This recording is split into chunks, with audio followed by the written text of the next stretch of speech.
I'm Becca and welcome to my channel. Today I'm going to show you how to make some half moon beads. They're really simple. All you need is some round cutters. You can just use different ones, depending on what you've got. That's all you need to do to make these ones, and a needle tool.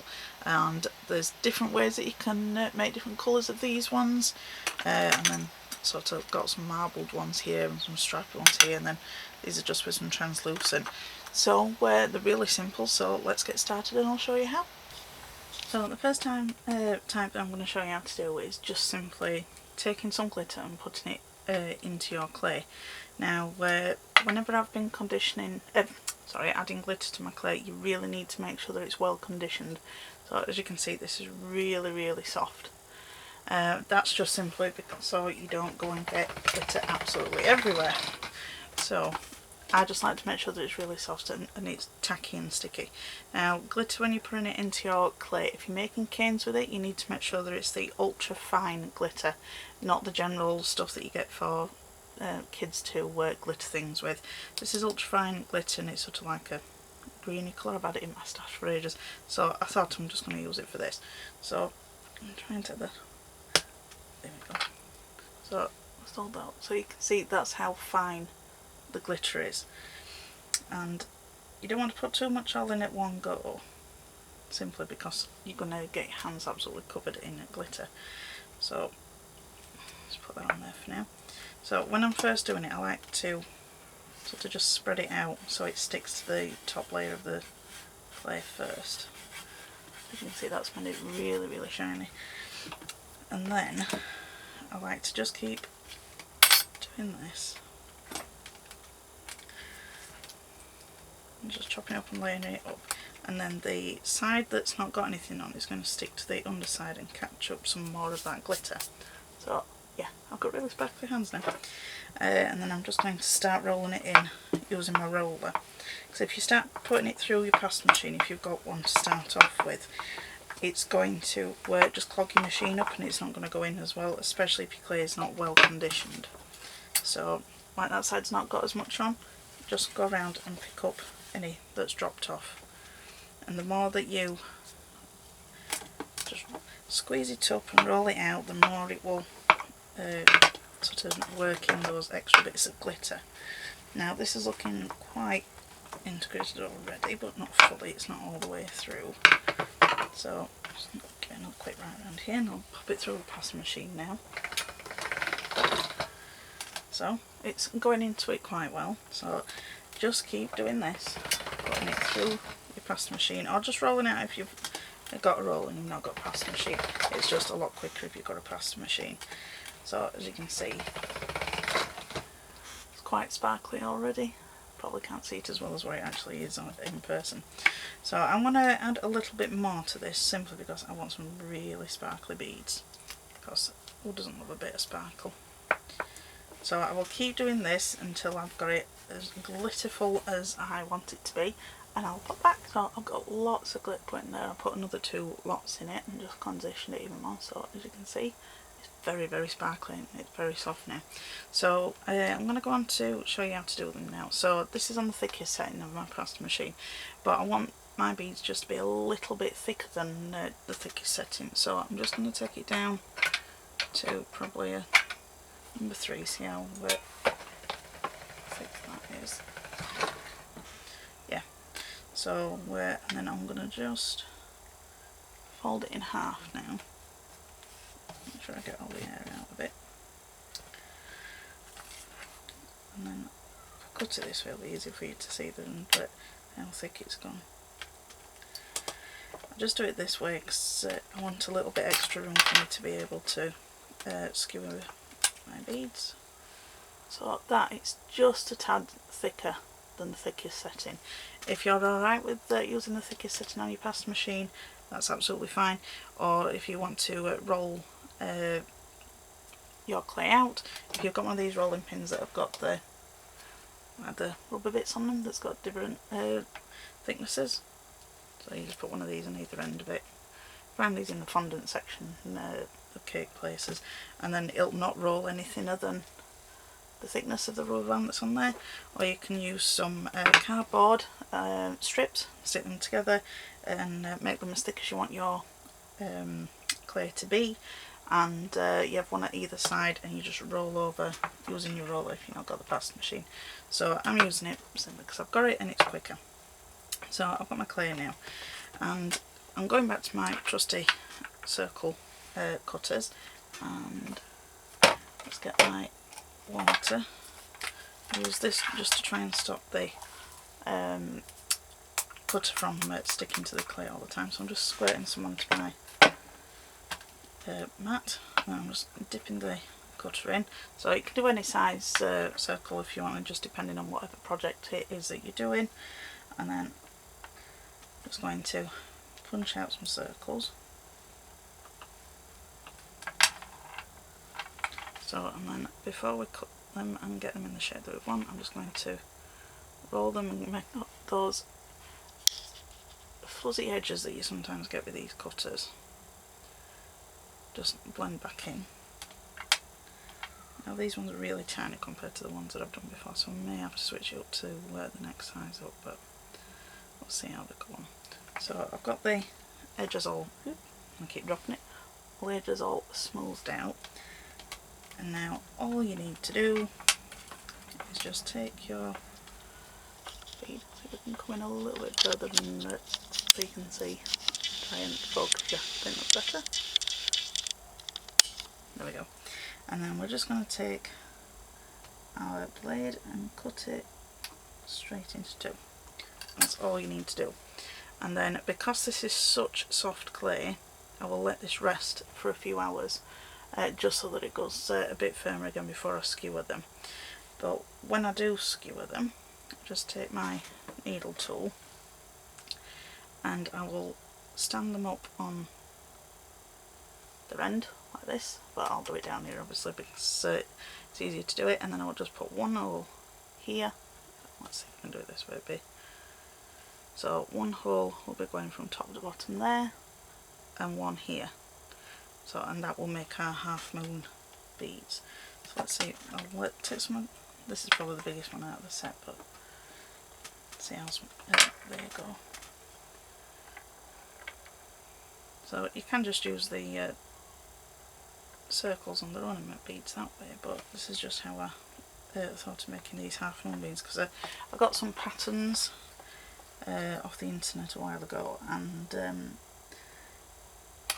the pattern called for some of these sort of half moon type beads, and I thought, I wonder if I can make those with clay. So that's what it is, that's just a big version of it, and then you just put your holes in from top to bottom. So this one's just a T-pin that I've made a needle tool with from Susan's Turtle Soup Beads. She shows how to make one of these. If you pop over to her YouTube channel, you'll be able to find out how she makes them. So, and then I'll just go through from the top right through to the bottom, and then I'll bake them flat on the tile just so that they keep their shape. But like I said, I will leave these until they're firmed up for me to skewer them, because at the moment they're just way too soft. It'll just end up distorting them. So I'm going to work through this bit of green, and I'll come back with the next way of doing them. The next way I'm going to show you how to do it is sort of a bit like a marbling effect. So I've just got a little bit of different coloured clays just from my scrap bits of clays that if you've been watching my other videos, it's just my little bits that I'm saving here. And I'm just wanting to create some sort of striped effect. Whether if it works out how I'm thinking is, you know, you'll see if it works out. So rather than just having one of each colour, you know, like lying side by side, I'm wanting to just thin these out a little bit first before we go on to the next one, and then put them in different order, because when you're putting them through the machine they'll have a different sort of colour. You know, like when you're doing a skinner blend, you'll get different colours with the clay and the next to other ones. So I'm not doing a full skinner blend, I'm sort of probably doing it about halfway through, I'd say. So just double that up. So I've got those 5 colours there. Some of them are a bit longer than the other ones, but that don't matter. Just going to cut them in half. So let's go with that way first, now I've got them laid out originally. And then I might put purple there, blue, white, yellow and the orange. So just got them differently now. So again, this is really soft click, so it's really warm in my studio, but I'm just going to roll this out a little bit before I put it in the machine. I've still got glitter from the other ones on the rolling pin, so I added the sparkle, and then I'm just going to run it through the past machine. I'm going to take it back down to my thickest setting to start with. So it's just coming out like this. So it's pretty much what you do with the skinny blend, but because they're a bit thinner, they're going to overlap differently. And eventually we're just sort of, you're not having to keep, you know, like the same colour exactly the same. We're looking for sort of that marble type effect. So this is what I'm trying to do anyway.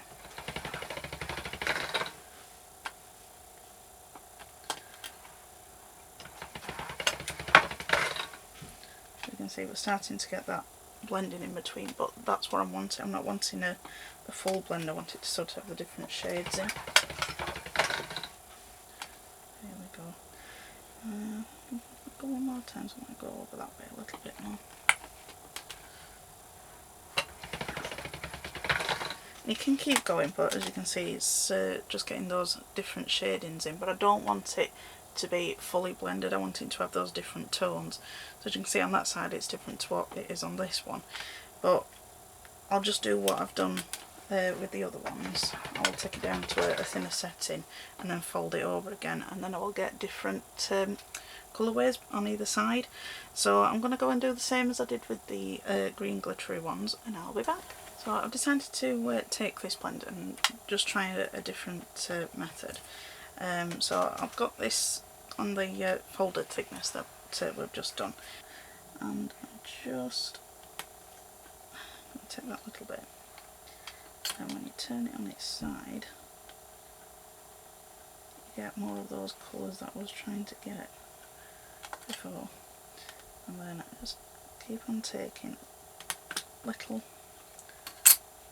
cuts, but instead of putting them directly next to where they were, I'm going to stagger them, some lower down, some higher up.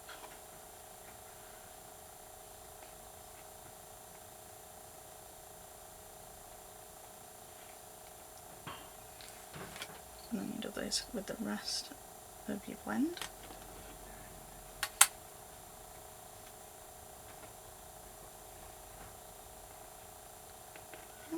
So I've got them like that. So I'm going to go and do the rest of this because it was like watching it dry, watching me do this. So once I've done that, I'll come back and show you what to do with it next. So I've got it all cut up, so as you can see it's a bit more staggered how I want it to go. I can't remember the name of this technique offhand at the moment, but I'll try and find it out, and I'll pop it on the screen if I can find it. So the next thing I'm going to do is I'm just going to take some clear plastic just so you can see through what I'm doing, and I'm wanting to sort of just smooth it out just so that it all blends together and makes a solid piece. Obviously, because each slice is going to be slightly different thickness, unless you've got one of those slice machines. I don't, but this is just smooth them out.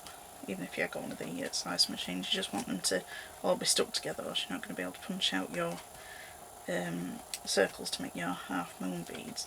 So it's just what you just need to keep on doing. And I've just got it on a piece of paper on the bottom just so that I could turn it around easier. Spend some time just making sure that it's all stuck together. And you can also go from it from the other side as well, obviously. Sorry, this is not see-through, that you can just about see it through the other side, but this is just to make sure that they're all stuck together.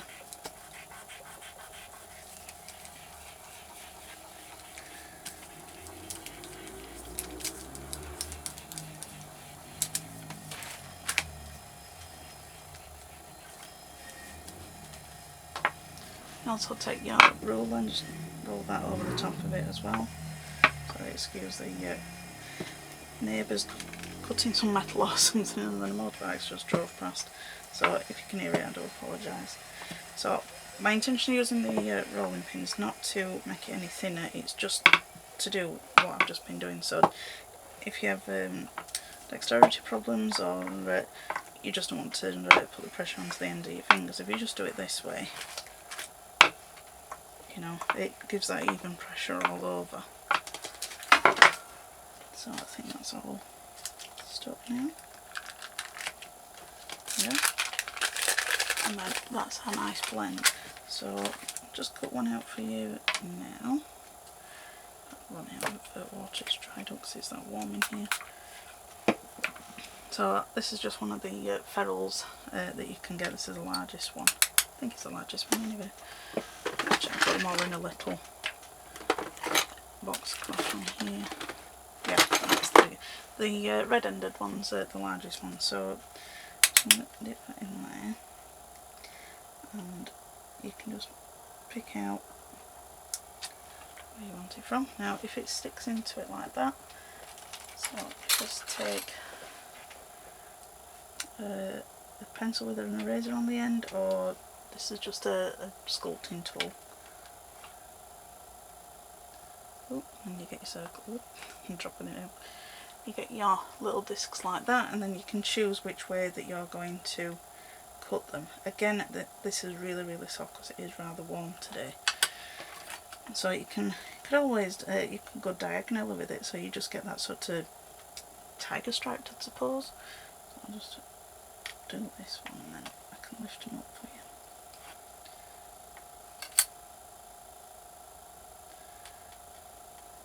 So after just cutting one circle, you get 2 beads, but they've got that nice stripe to them. So I'll go and do the rest out of this and I'll come back with another one. And the last way I'm going to show you is sort of doing the same way as a Natasha bead. So this is just what's left over from me doing the blend that we've just done. And as you can see, it's just rolled into a log. Now, there doesn't seem very much clay here, so I'm just going to add in some other colours. So I've got a bit of a crimson red, I think this is the tropical green, and I think this is just plum. But I'm just going to add this in different spots. Now, if you've made Natasha beads before, you know that you're mixing up clay just to get a different pattern from within. So I'm just adding that clay to it just so that I've got a little bit more for me to work with. And I'm just twisting it and then rolling it out. And the more you twist, the more you roll, the more it's going to be varied on the inside. So let's get. So I'll just find my acrylic block, and I had it just a second ago.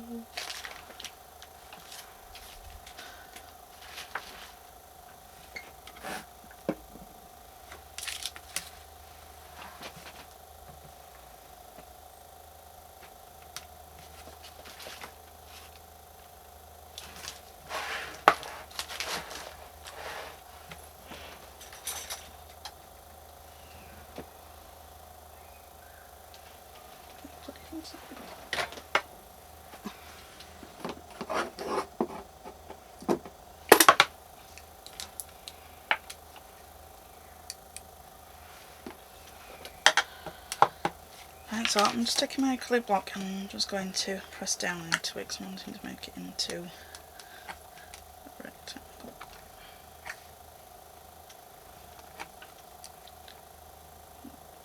As you can see, it's incredibly soft because it's really warm.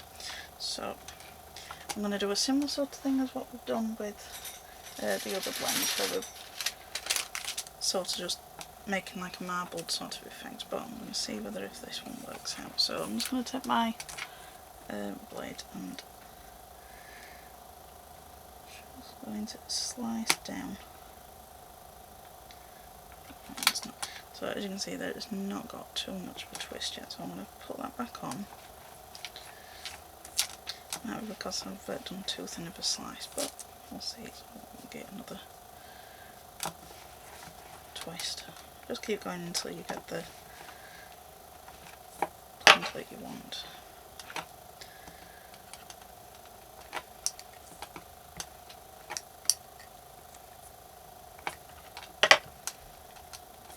Okay. So instead of doing slices, I think we'll go straight down the middle, and then you get the effect better, to get the blade the right way. So then you split it open. Got air pockets in there, so it's squish them together. Get them out. And this is usually when you find your. So we've got a Natasha there.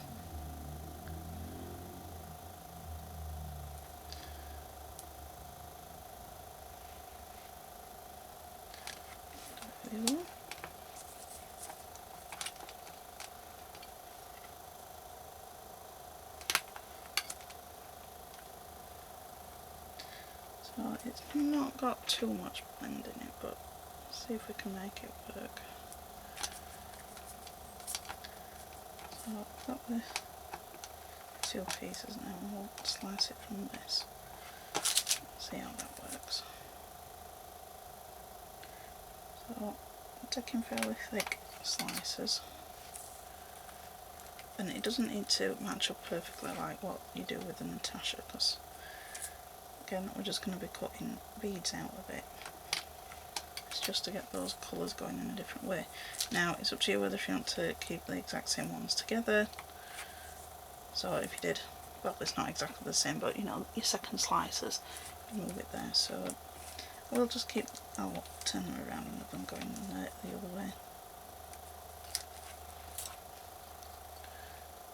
And probably get onto this one.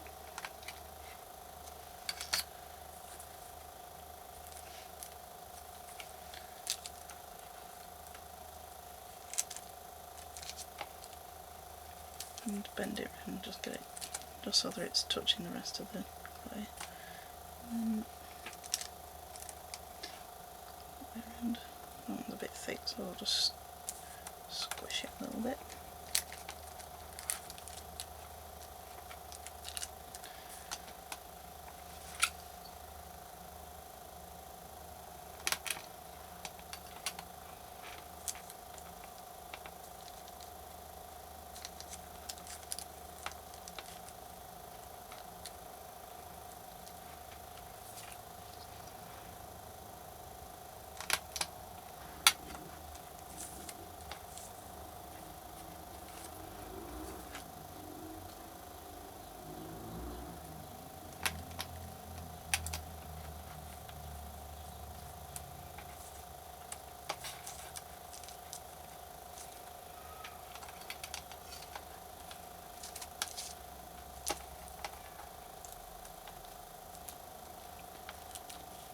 Right, so it looks a bit of a mishmash at the moment, but don't worry. So you just do the same thing again as what we did with the other pattern. I'm trying to show different ways to be able to make these simple beads. There's lots of different other ways, and I've done I think 2 or 3 other sort of really simple bead videos, and I'll show you different ways to make different ones of those, and that's just what I'm trying to do really, just to show you. You don't have to stay with your just plain beads, you can make different ones, or you can have glitter in them as I've shown you. You can make them look like glass, but it's just a case of trying to think how you can make your beads different, because then that'll make your work stand out, you know, in your pieces that you make. So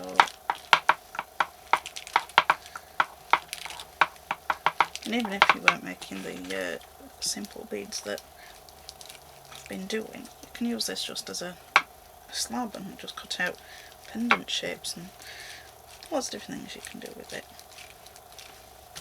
I'm going to flip it over and do it on the other side as well.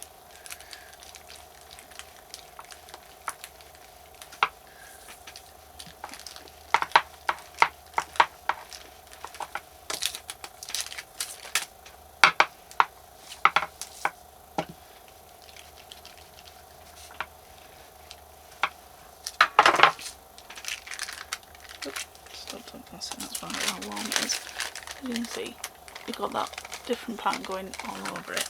So you can keep on twisting and making different patterns in it, but that's totally up to you how far you go with it. So I'll just cut one out. So, and then with this one you can just pick randomly really and see what they turn out like. So,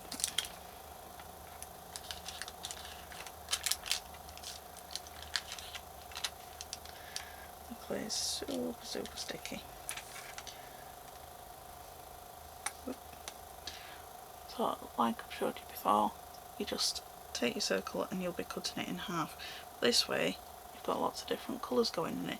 So I've showed you those 3 different ways, but if you want other ways to do it, just check out my other videos. I'll link them in the description box.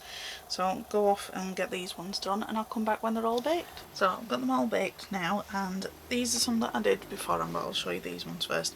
And these were the nice glittery green ones that I made. Don't know how well the glitter's picking up on the... Come on, see if it'll do it better on my hand rather than the shiny plate. So whether if you can see it on there, that's another thing, but they're very sparkly, those ones. They'll probably look even more sparkly once I've glazed them. And these ones were from when we did the technique where we cut it and we rearranged the lines and did it opposite, up and down. I can't remember what it's called again. It's just left my brain completely. So as you can see, we've got some sort of nice stripy. You know, it's just got hints of other colours in it. So it's like got a majority colour in it, but then it's just got faint little lines of the other ones going through them. So that's a different one. And then this is the one where we just rolled it out and we had like the stripes going through, and they've got more of a marble effect than what the other ones did. So they've got more stripes in and they've just sort of like got chunks of colour rather than just the stripes going through them. These ones are just some plain, I think this was the navy clay. I don't think I bothered changing any of this, I just wanted some darker ones.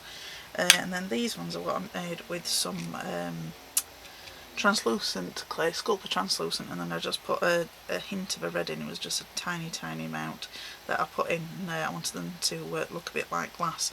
And again, I think they'll probably look more, you know, more like glass once they've got a glaze on them. So those ones. So you can make these in lots of different ways of doing, like altering your clay and things. I've done a few other videos of different ways that you can alter your clay and you know, get different colours within your beads. So like I've probably already said, I'll link those in the description box below, so where you can watch those ones, and then the techniques that I show you within those videos you can apply to just these shapes as well as any other shape that you want to make into a bead. So I hope you've enjoyed that and it's inspired you to have a go at making some half moon beads. If you've got any questions, pop them in the comments, I'll be happy to answer them. And if you've liked the video, if you could give me a thumbs up, that'd be appreciated. And if you're not subscribed, if you consider subscribing, that'd be appreciated too. So thanks for watching and I'll see you next time. Bye!